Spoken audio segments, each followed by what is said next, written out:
amidst all of the noise and the heaviness that I know that you feel, there's this beautiful, silent part of you that takes place in your heart that actually creates the path to all truth and understanding. Today, I want to share something with you that, in my opinion, is probably the most challenging thing that we're faced with when we come to this earth plane. And that is feeling energy that's around us and discerning that it's not yours. It's not yours to take on. If we made that even cleaner or clearer, it's feeling other people's energy and not becoming confused that that's your energy, that's your anger or your frustration or perhaps even your states of separation.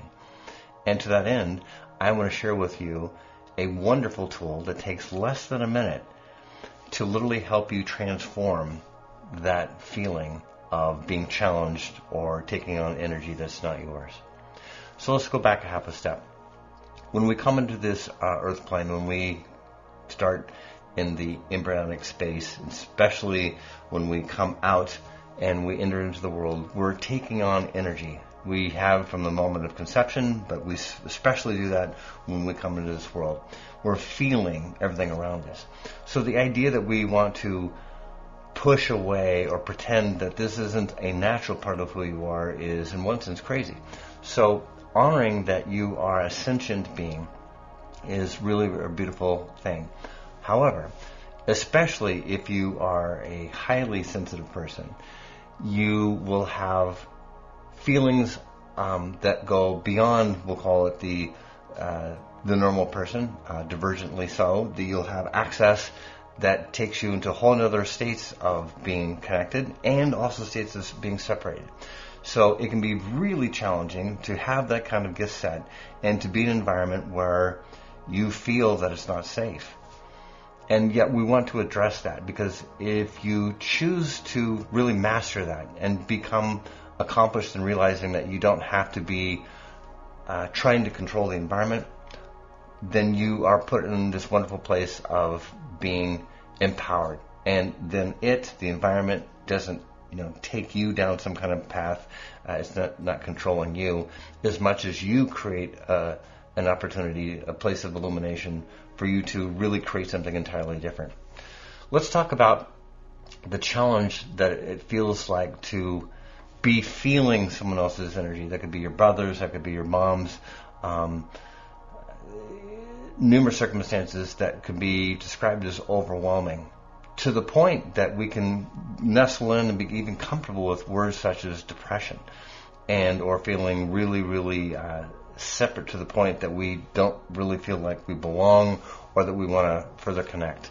Oftentimes, even when we do this, we will huddle in a group, finding other people with like energy to be understood, that we feel despondent or disconnected or not worthy. And yet that's not necessarily going to take us in any wonderfully healthy space.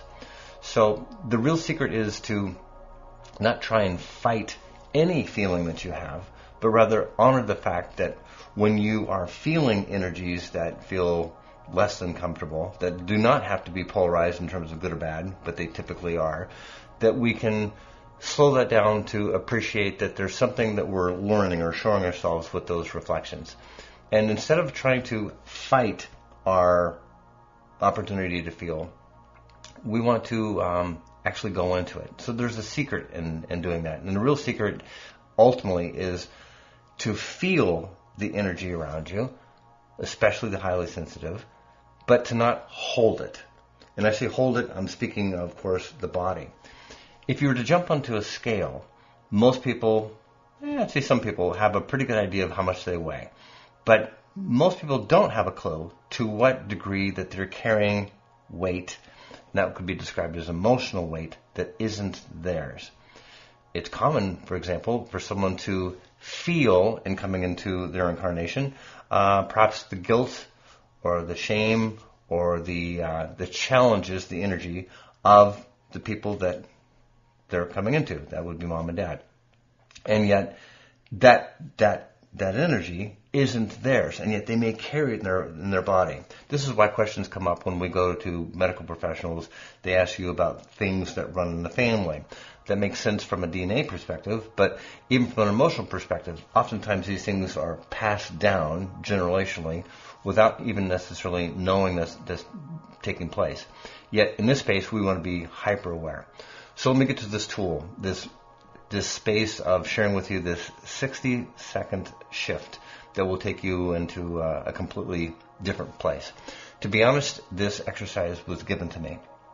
And given to me by Source, and it's something that I think is one of the most valuable things that you'll ever come across. And I want to offer it to you freely because I think it has that kind of a value to literally transform everything. So in the setup, this exercise, like I said, is only going to take a minute, maybe a little bit longer. But I want you to get prepared for what we're about to do. If you can, I'd like you to be in space that you can give me your complete and utter attention. And in doing so, I want you to appreciate that this exercise that I'm calling the last breath, your last breath, is just that. I'm going to be asking you to take your last breath. And as you do, you're going to be taking in your air, your oxygen, your breath. And at one point, you're going to get to the climatic high that you can't take anymore in, right? And when that happens, I want you to just realize that this is it. This is the last breath. And you're going to come to the end of that exhale, and that's it. There's nothing more to do. And all I want you to do is to observe. So in this moment, if you're ready, go ahead and begin to take your last breath.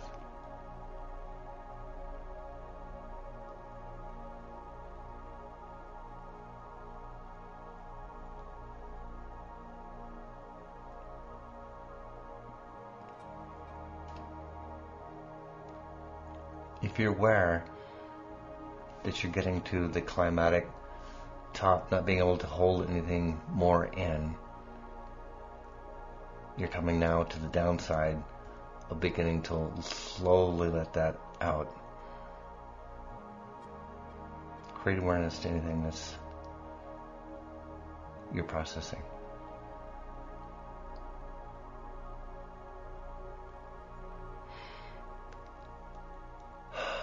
And when you get to the end, I want you to realize what you've done.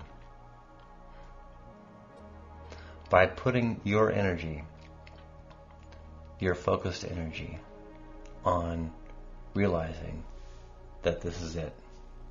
There's only one more breath that you have to take in this incarnation. It shifts all of your attachment, energies that you have felt around you, and it creates a new kind of focus. And it's something that takes place magically, actually, because your higher self, your soul, in that exercise is actually preparing you for transition. Now, of course, when it comes time for that to actually be true, it's going to be preparing you to let go of your body, which is, of course, the battery pack that keeps this sense of self alive. And that part of you, of course, will die.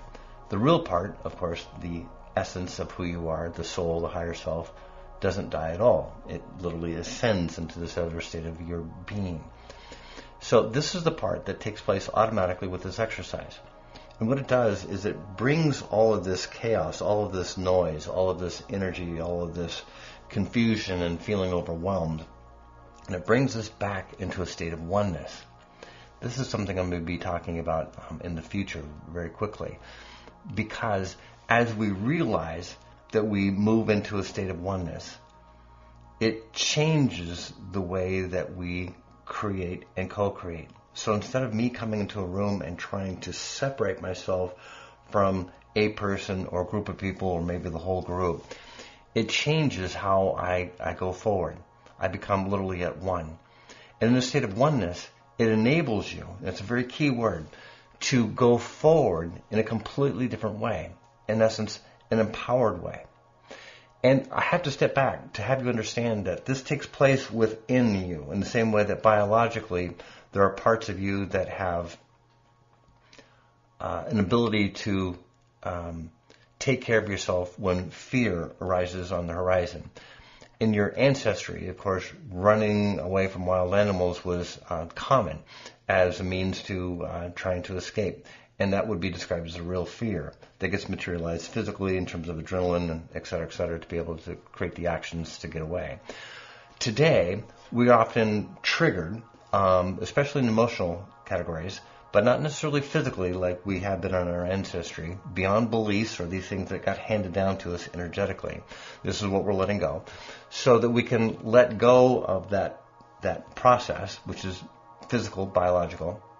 And what we're doing is we're putting our focused attention on our connecting. And our connecting to source, in essence, the true essence of who we are.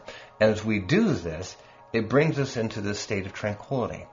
And ultimately, as I've just got through demonstrating, it doesn't take a half an hour. It doesn't have to take a great deal of your focused attention. Certainly it's not something you have to try and control or to manage. So putting your attention on the real you is literally transformative. Giving yourself permission to play in this space of connection is everything. And the more that you play with the idea that you don't need to be separated from anyone else's energy, but you can see these different reflections of energy as a part of who you are, it helps. Now, to give you a little tease to the near future, when we talk about being united, united is a extremely powerful concept. We share, in terms of this nation, the United States of America. And assuming that's true, there is a connection that we have with one another. Now, when we do that, sometimes we create a separation. This group, this nation, is somehow different from some other kind of nation, which isn't true. And so our energy here is our comfortable, our safety net, if you will, and this other energy in some other place may be perceived as uncomfortable, to the point that we need to protect ourselves. But the whole point is, whether it's individually, in a personal relationship, and or through a work relationship, we want to honor the fact that we're literally one with everything. And when we see this, it changes the way that we interact. I'm not saying that through oneness that you have to agree or that you're going to hold values that everyone else has. That's unimportant. But the synergy, or better stated, the energy of empowerment that comes together when we go to connect with everything, is outrageously exciting. And letting go of the fear that could be used as a tool to keep you in play. And I say keep you constrained, or disabled, or disconnected, is commonly done as a means to give another person or a party or a group control. And when you do that, of course, you're submitting yourself through free will choice to do something that takes you away from your true empowerment and truly what you've come here to do and or to express. So giving yourself permission to really accept your place and honor of who you are is to be seen as being at one with quite literally everything. Again, I'm not saying that you have to agree with all these different reflections, but understanding that we literally are in a state of oneness. As you see that within yourself, that happens naturally through this last breath exercise, it takes you in this connected journey of being able to go forward in a completely different way. I wanted to share this exercise because I thought it has tremendous value for you, especially in these given moments, for us individually. If you can see this, we're under a great deal of pressure that we're all co-creating as an opportunity to divest ourselves from the energies that have held us captive. Individually, through race, through sexual preference, through individual expression that would be considered this versus that. The idea that we have these divisions of blue coats versus red coats, which are basically symbolic words for a civil war that we once had in this particular nation, it happens everywhere. And of course, when it happens within a body, it creates a cancerous effect because we have, one side attacking the other side. And we want to let all of that go, because when we do, instead of engaging in that fight, it enables us to step into an energetic empowerment that is quite real. And it divests us of any kind of weight. And I'm speaking of physical weight as much as I'm speaking of emotional weight that isn't yours to carry. And it removes, like that, any confusion or heaviness that is being thrust upon you as if that's real. And then suddenly you can feel that you can recognize that that has nothing to do with you, and then you allow yourself to connect and go forward in a completely different way. And it creates an invitation for you to offer others, we'll call it that helping hand for them to be free as well. So use it as you will, but it's the most powerful tool, and I'm very grateful for you to be here.